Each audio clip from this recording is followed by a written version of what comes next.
বেঁচে থাকার চেয়ে বড় বাস্তবতা আর কিছু নয়। মৃত্যুর চেয়ে বড় সত্যও আর কিছু হতে পারে না। আর ক্রিকেট জীবন মৃত্যুর তুলনায় সেটা ভীষণ রকম তুচ্ছ। লিভারপুলের কিংবদন্তি ম্যানেজার বিল শ্যাঙ্কলি জীবন মৃত্যুর সঙ্গে ফুটবলকে মিলিয়ে যে অমর বাণী দিয়েছিলেন, সেটা নিয়ে আজও চর্চা হয়, হচ্ছে, হবেও, স্পোর্টসকে গ্লোরিফাই করার ক্ষেত্রে। কিন্তু সত্যি সত্যি যখন আমরা এইরকম একটা বাস্তবতার মুখোমুখি দাঁড়িয়ে পড়ি, তখন এই স্পোর্টসকেও ভীষণ রকম তুচ্ছই কি মনে হয় না? এবং আজকে আমরা বাংলাদেশ প্রিমিয়ার লিগের ম্যাচে ওই সত্যের মুখোমুখি দাঁড়িয়ে গেলাম আরও একবার।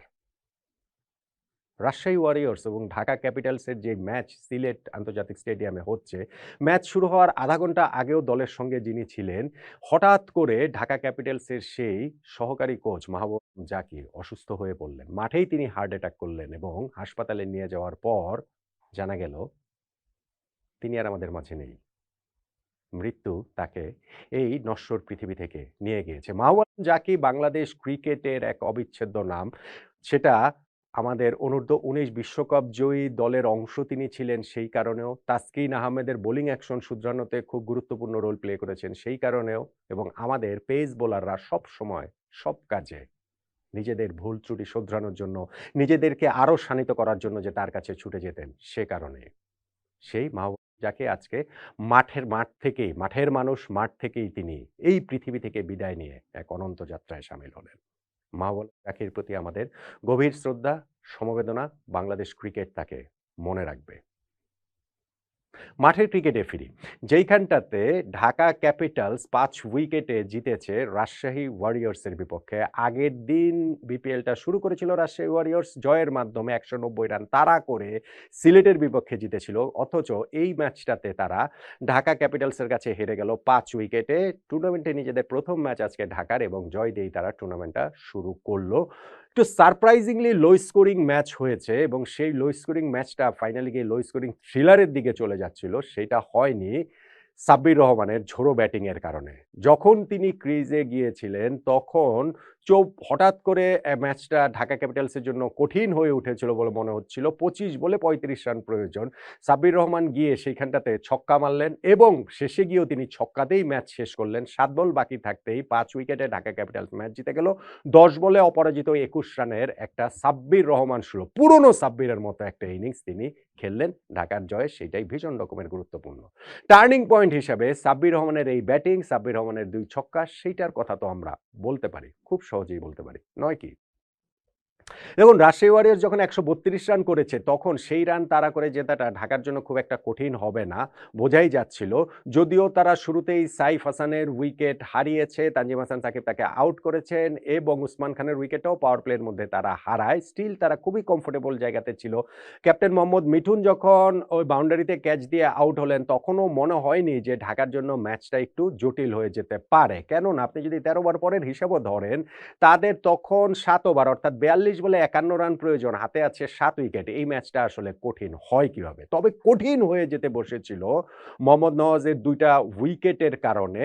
একটা উইকেটের বড় ভাগিদার অবশ্য সাহেবজাদা ফারহানের কথাও বলতে হবে। কেননা আব্দুল্লাহ আল মামুন যিনি উইকেটে সেট হয়েছিলেন ৩৯ বলে ৪৩ রানের একটা ইনিংস খেলে তিনি ছক্কা মারার চেষ্টায় বাউন্ডারি লাইনে যে ক্যাচে শিকার হলেন সাহেবজাদা ফারহান, সেখানে দারুণ একটা ক্যাচ ধরেছেন। স্পেশালি ধরার পর তার বডি ব্যালেন্সটা যেভাবে তিনি রেখেছিলেন, এবং নাসির হোসেন যখন ছক্কা মেরে আউট হয়ে গেলেন ভেরি নেক্সট ডেলিভারিতে এই নওয়াজের বলেই, তখনই সিচুয়েশনটা একটুখানি গোলমেলে হয়ে যাচ্ছিল ঢাকার জন্য।